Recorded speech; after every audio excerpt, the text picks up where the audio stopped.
पत्नी कितना भी काजू बादाम खाए, पिस्ता आदमी ही है। अध्याय समाप्त हुआ।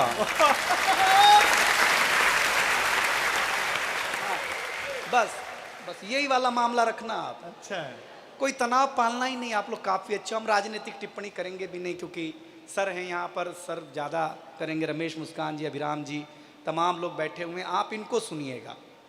बहुत अच्छी व्यवस्था में। देखिए, आप व्यापारी लोग हैं, कभी आप सब्जी मंडी जाए, फल मंडी जाए, तो फल वाला जब अपना टोकरा सजाना शुरू करता है तो सजाते सजाते सजाते सजाते सबसे ऊपर वो फल रखता है जो सबसे ताज़ा और सुंदर होता है। उस एक फल की आड़ में नीचे के जितने सड़े गले होते हैं।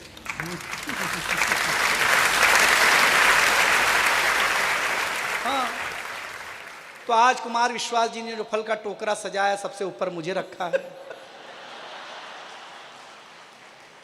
व्यापारी आदमी हूं, लेकिन अगली टिप्पणी पर मैं तालियां मांगता हूं कि अगर ये सारे फल न होते तो ये फल कभी भी ऊपर नहीं पहुंच पाता साहब। इनके कहीं न कहीं त्याग तपस्या। इसलिए मैं बधाई देना चाहता हूं। बहुत अच्छा लगा। मेरी बहन बैठी हुई है, हमारे अग्रज गुरुदेव बैठे हुए हैं। बहुत अच्छा लगता है मुझे गुजरात आकर के, बहुत अच्छा लगता है। हार्दिक बधाई।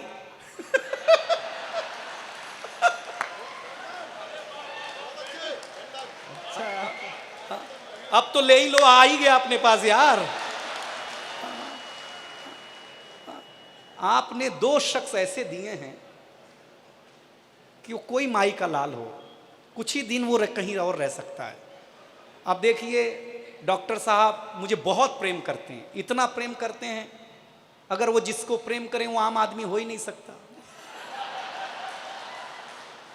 वो खास ही होगा, और खास के ही शहर में होगा। मैं आपको क्या बताऊं, इन मैं कविता के मंच पर हूं और मैं कविता सुनाना भी चाहता हूं। आप अगर सुनेंगे, माताएं बहनें बैठी हुई हैं, बहुत अच्छा लग रहा है। आपको तो समझ में आती ही होगी हिंदी गुजराती बहुत ज़्यादा। देखिए, एक टिप्पणी करता हूं, ये मूलतः मेरी ही है जो वो करते हैं। हाँ, सुनिएगा, अच्छा लगेगा। ये गुजरात जब गरबा खेलता है ना साहब, तो पूरी धरती को दुल्हन बना देता है, और जब पतंग उड़ाता है पूरे आकाश को दूल्हा बना देता है। आप उस राज्य के रहने वाले हैं, आप बधाई के पात्र हैं, क्योंकि ये कविता का रंग जब हरिवंश राय बच्चन की कलम में उतरा। भैया, आप एलईडी पे देख रहे हैं, ठीक है, वो ठीक है, एलईडी पे आप देख रहे हैं, इनडायरेक्ट देख रहे हैं, लेकिन तालियां डायरेक्ट भेजा करो। हाँ, कि वो सही बता रहे हैं ना। बल्कि एलईडी तो बंद ही कर दो तो ज्यादा बेहतर है, थोड़ा इधर को मुड़ जाएगी। अच्छा, हम कौन से ऐश्वर्या राय हैं कि आप वहां देख के ठुक कर लोगे भाई साहब। हम आदमी हैं, हमको सुनने के काम में लीजिए, देखने के काम मत लीजिए। आप तो आपको बात अच्छी लगे तो तालियां बजाना, क्योंकि कविता का रंग है। जब हरिवंश राय बच्चन की कलम में उतरा तो उन्होंने लिखा, रंग बरसे भीगे चुनर वाली, ये रंग आस्था की चौखट पर आया। तो मीरा ने गाया, श्याम पिया मोरी रंग दे चुनरिया, ऐसी रंग दे कि रंग ना ही छूटे रामा, धोबिया धोए चाहे सारी उमरिया। ये रंग फिल्मी पर्दे पर आया तो सुनील दत्त साहब ने गाया कि रंग और नूर की बारात किसे पेश करूं, ये मुरादों की हंसी रात किसे पेश करूं। ये रंग शायरी में आया तो शायर ने लिखा, इसी रंग रंग में रंग है, तुझे रंग रंग में रंग दिया। मेरा रंग आया है रंग पर, तेरा रंग चढ़ के उतर गया। ये रंग कविता में आया तो कवि ने लिखा, इस रंग बदलती दुनिया में मैं रंग बेचता हूं। और एक एक हाथ उठे। ये रंग जब 18 साल के नौजवान के सर चढ़ करके बोला तो गली गली में भगत सिंह ने गाया, मेरा रंग दे बसंती चोला माए। ये कविता का रंग है।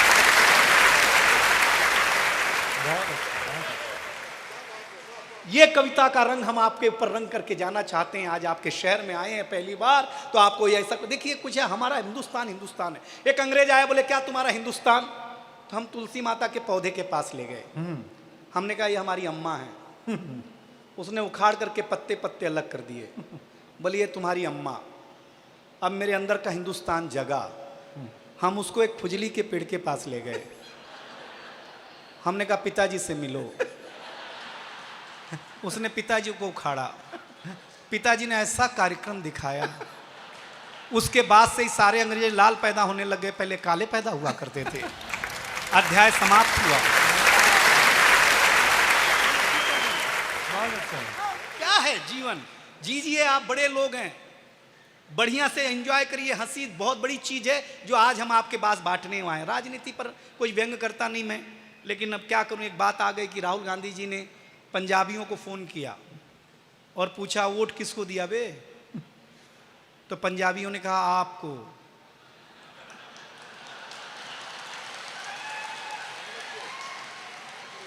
अब राहुल जी टेंशन में कि जो वोट हमको मिला तो हम हारे क्यों। बस इतनी सी बात है भाई साहब, बस इतना वाला आप समझ लेंगे तो आपको मजा। देखिए यहाँ जो सामने बैठे हैं लोग, पीछे बैठे हैं, आप भी गांव जीते होंगे। हम 5 साल के थे तो हमारे पिताजी हमें स्कूल में जमा कराने लगे। हाँ, पहले जमा ही होते थे, अपने मन से कौन जाता था। अब तो कॉन्वेंट कल्चर है ना, एक फादर घर में, एक स्कूल में, 2 फादरों के बीच में ट्यूशन अलग से, फिर रिजल्ट के नाम पर कुछ भी नहीं। तो ऐसे मास्टर साहब बैठे हुए, ऐसे हम खड़े, ऐसे मेरे पिताजी खड़े। तो मास्टर साहब ने पिताजी से पूछा किसका लड़का है। तो मेरे पिताजी भावुक हो गए। उसने कहा मास्टर साहब आपका ही है। अब मैं टेंशन में कि जिसको मैं 5 साल से बाप समझ रहा हूं वो तो अपना है नहीं यार। तो मैंने अपने पिताजी से पूछा जब आप मेरे पिताजी नहीं है तो मेरे घर में क्या कर रहे हो। तो पिताजी ने कहा बेटा ये संस्कार बस कहना पड़ता है। हम संस्कार समझ गए, रजिस्टर में नाम लिखना शुरू किया। मास्टर ने मुझसे पूछा ये किसके पिताजी हैं। हमने कहा सर आपके ही हैं। जब हम आपके बेटा हो सकते तो ये भी तो आपके बाप हो ही सकते हैं, इसमें क्या अंतर है। लेकिन साहब क्या पढ़ाई उस जमाने में होती थी। एक इंस्पेक्टर साहब जांच करने आए हमारे उत्तर प्रदेश में, जांच खचाखच बच्चे देखे हैरान, क्योंकि हमारे यहाँ बच्चे होते नहीं उत्तर प्रदेश में, सीधे बाप।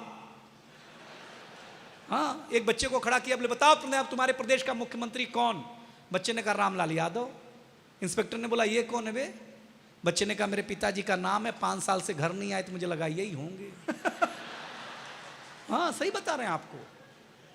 टेंशन में आ गया, बोले तुम्हारे प्रदेश के मुख्यमंत्री का नाम नहीं मालूम। बच्चे ने कहा ज्यादा बड़बड़ मत करो मास्टर साहब, असली बात यह है कि हम असली स्टूडेंट है ही नहीं, हम तो भेड़ बकरी चरा रहे थे। मास्टर जी बोले क्लासरूम में बैठ जाओ, शाम को 10-10 रुपया मिलेगा। आप ये बताओ तुम दोगे कि कोई और देगा। वो पागल हो गया, उसने मास्टर को डांटना शुरू, क्या करते हो बच्चे असली नहीं है। मास्टर ने कहा देखो साहब असली तो हम खुद ही नहीं है, असली मेरे पिताजी हैं, वो मुकदमा लड़ने गए। उन्होंने बोला जा संभाल दे, संभालने के चक्कर में हम पहली बार आए हैं। अब तो पागल होकर के हेडमास्टर कैबिन के में पहुंचा इंस्पेक्टर और बोला किस बात की सरकार तनख्वाह देती है आपको, बच्चे असली नहीं, मास्टर असली नहीं। तो हेडमास्टर साहब ने 10,000 की गड्डी निकाली, इंस्पेक्टर के हाथ पे रखी और बोला देखो साहब असली तो मैं भी नहीं हूं, असली मेरा बड़ा भाई है, वो खेत में काम कर रहा है। उसने कहा है कि इंस्पेक्टर आएगा उसके हाथ में 10,000 की कड़कड़ाती नोट रखना, बिना कुछ बोले सारी फाइलों पे साइन करके निकल लेगा। साहब आनंद वालों, गुजरात वालों, अगर अगला व्यंग अच्छा लगे तो बताना। इंस्पेक्टर ने 10,000 रुपया लिया और बोला देखो ये तो मैं था कि जो 10,000 में मान गया, कहीं असली वाले साहब आते।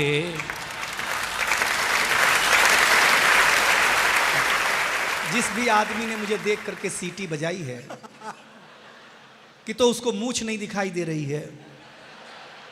हाँ अच्छा लगता है कि आपको ऐसे आदमी को देख के बजाना सीटी। हाँ बुरी बात है, ऐसा मत किया करो। पहले दिन ही मास्टर ने ब्लैक बोर्ड पे लिखा हिंदी, हिंदी के बगल में एक बिंदी लगाई। तो हमने पूछा ये बिंदी क्या है। मास्टर ने कहा अनुस्वार है। हमने कहा सर हमने रविवार सुना, सोमवार सुना, मंगलवार सुना, ये अनुस्वार क्या होता है। उन्होंने बोला ये हिंदी का श्रृंगार है। हम घर आए तो देखा हमारी चाची ने बड़ा सा अनुस्वार लगा रखा था। हमने चाची से पूछा ये क्या है। चाची ने बोला बेटा ये चाचा हैं। हम टेंशन में आ गए।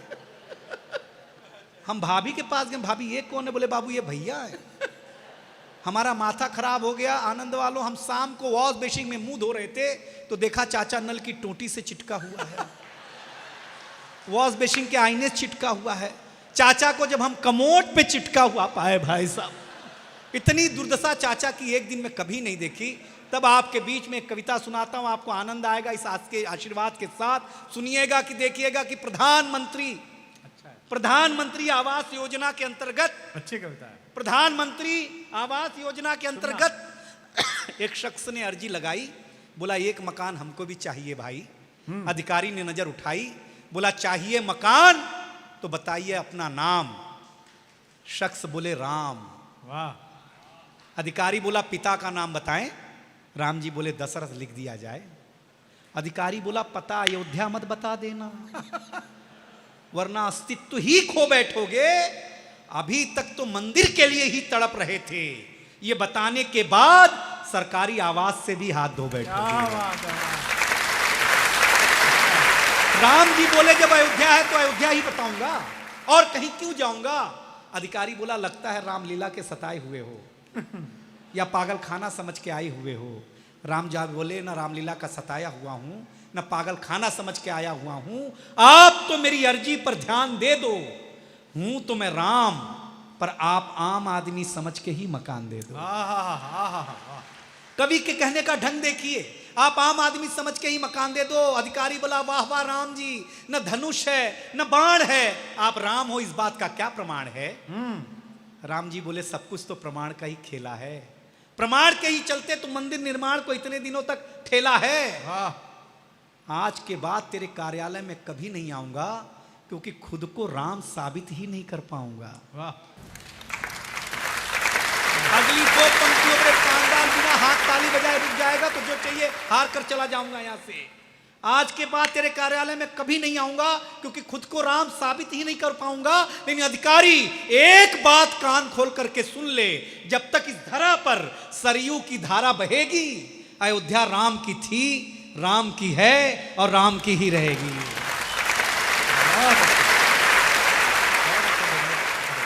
क्या है? प्रेम करिए। मैं दुनिया में बैठ कहता हूं कि प्रेम करो, लव मैरिज करो। हाँ, क्योंकि लव मैरिज और अरेंज मैरिज में एक डिफरेंस है। लव मैरिज में अपने ही गर्लफ्रेंड से शादी होती है। अध्याय समाप्त हुआ। हाँ? अध्याय समाप्त हो चुका। हाँ, ये तो ऐसे तलाश में कर रहे हैं कि बस मैं कुछ भी ऐसा कुछ मैं गलत कहता ही नहीं हूँ साहब।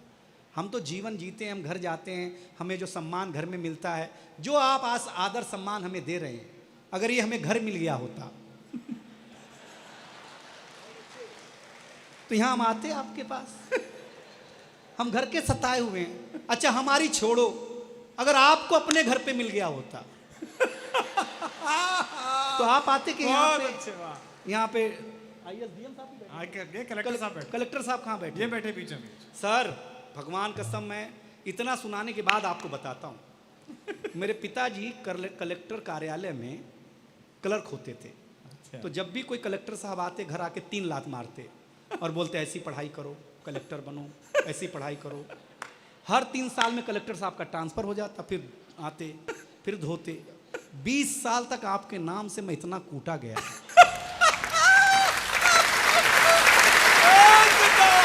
सर जो दर्द है, कौन सा बाप नहीं चाहेगा कि उसका बेटा कलेक्टर बने, लेकिन कूट कूट के चाहेगा वो मेरा बाप था सर। उस दिन मैंने कसम खाई थी आनंद वालों कि मैं जरूर ऐसा कोई काम करूंगा कि कलेक्टर साहब नीचे बैठे होंगे।